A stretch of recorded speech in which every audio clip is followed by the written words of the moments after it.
everybody, and welcome back to this journey called life.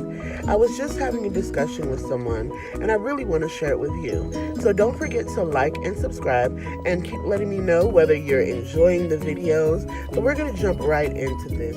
Need a second to subscribe?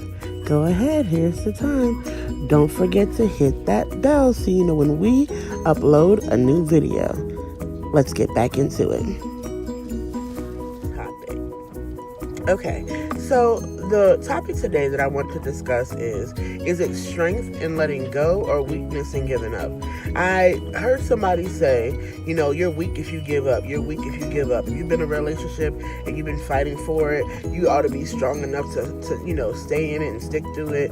Or if you're going through things in your life and you realize a person can only grow better without you, why is it weakness in giving up instead of strength in letting go? Sometimes you have to find the strength to let go of situations that you're holding on to. Sometimes you have to find the strength to get out of things that are dysfunctional. And I believe that, even though we don't always understand how we're going to get through certain things, we will. And I think the hardest thing for me was there were people that I thought I could never live without. And it wasn't until I was actually living without them that I realized I actually could. Even in the moments when life feels the worst, the most devastating moments, sometimes the hardest thing you're going through is the hardest thing you've ever been through because you haven't gone through anything else. If you keep living, I think about when the old mother said, just keep living. Oh, man. So yeah, I believe that there is strength in letting go. I don't believe anyone should ever get to a point where they don't see glory after this. And I know it's hard. I remember when I was raped. I believed that everything around me was falling apart. It was by someone that I actually was starting to care about, and instead of them, just kind of going the course, it was kind of one of those things like, oh, you're going to do this now because you keep playing games. And it wasn't that I was playing games.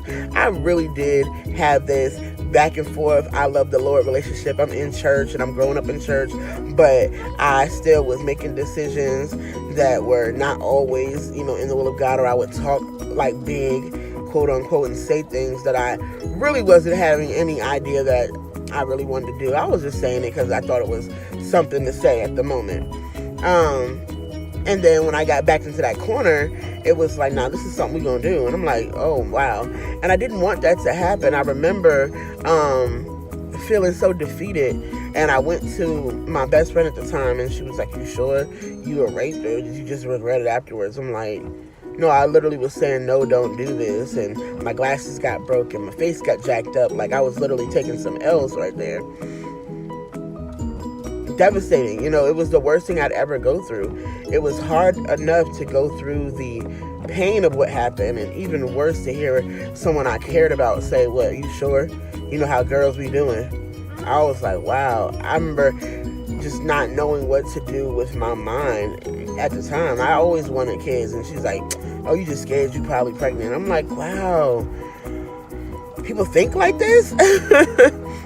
People will begin to victimize a person who's been victimized. Like, they just can further victimize you. I'm like, wow, this is crazy. And I remember in that moment feeling like it was the worst thing I could ever go through. It was the worst thing I could ever experience. But God knew that He had grace for me in that situation. And it even got worse. After that, that person was pulling guns on me like, you gonna stay? You not leaving? You can't be mad about this. And I remember telling people, like, no, this is what he did. And nobody believed me. Everybody just kept acting. I remember my sister started dating the same dude I had told her did these things to me. I mean, that's really like the enemy using everything he can to try to sabotage me and just destroy me from having a future, destroy me from having any type of just life after that. He was trying to continue to use that thing to hurt me. I remember even going to my best friend's house later in life, and he was there, and I'm just like, what? I went off. Like, I didn't know what to do. No, you're not gonna overtalk me. I didn't know what to do seeing him there, and it hurt me for a long time, and finally I had strength to let go of that thing. I had the strength to let go of that thing. I had strength to stand flat-footed and say, I don't care where this person is. I believe that God is going to heal me, and He did that. Yes, he did that. And it was crazy because then afterwards, someone came to me and was like, oh, he did the same thing to my cousin, and they was ready to really take his life. And I'm like, if you would have listened to me, you know what I'm saying? I kept trying to warn. I kept trying to say I didn't know how to fight back, but I knew I just wanted people to believe me, and nobody did. It's a hard place to be in. And like I said, I thought that was the worst thing I would ever go through in my life. But as I kept living, facing my son on all these machines and them saying that he wasn't breathing and he kept stopped breathing, that in that moment became the worst thing I'd ever gone through. So I never knew what my struggle would be. But I knew that I had to hold on to my belief in God. You know, I'm not telling you what to do, but I'm telling you that God came through for me even in those moments, because I did not end my life. And some people are ending their lives and they're committing suicide because they're looking at what they're in and they don't see a way out. And at the moment, it feels like it's the worst thing you'll ever experience. But there is hope. God is going to use that story. He's going to help someone by what you've gone through. He's going to bring healing, because you'll be able to tell them that when I was down there and when I went in that hospital, I saw myself losing my mind. But God was there and he held on to me when I didn't have any idea how I was going to get out of that feeling. He made a way. And I don't know how, but he did it. And in the midst of it, I don't know why, but I'm grateful. I think about those songs and I know that that's what I have to hold on to. We don't understand everything. But there are forces of the adversary that are working in the earth, and things are happening around us, and it's designed to make us give up on life, make us throw in the towel. But if we just see that somebody's going to need this, somebody's going to need to hear that it doesn't have to be over. So yes, that was my topic today. You know, is it weakness because you give up? You give up trying to hold on to someone that doesn't want to be held on to. You give up trying to fight with people that want to be released. You give up trying to make things work, trying to make people stay, trying to make someone love you. You give that up and you find the strength to release them. You let them go and be where they want to be, love who they want to love, do what they want to do, and you let them realize that what is the quote? Your absence will make them remember the importance of your presence. You know?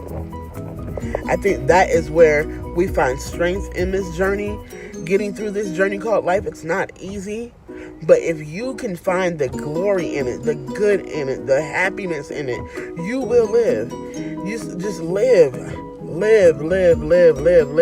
I want you to live. I want you to live afterwards. I want you to find strength from other people who have gone through what you've gone through, and they can tell you how they got over. That's what I had to do. There was no one around me that was able to help me get through that pain, but I'm here if you need someone. I am a survivor. I am a person who chose not to die, because I refuse to die in the abusive relationship, and I refuse to die in the moments where I thought my life was over. And that's what I say to you. Refuse to die. Refuse to let go. Refuse to let the enemy think he's won. And live. Thank you so much for watching today. Don't forget to like, comment, and subscribe, and you'll get notifications whenever we upload a new video, whenever I upload a new video. My daughter has been in the background, so know she is praying for you as well. You hear? Yeah, she is praying for you as well. We are praying, that you do not give up in this hour. You do not give up. Don't give up. Don't forget to love God, love life, and enjoy the journey.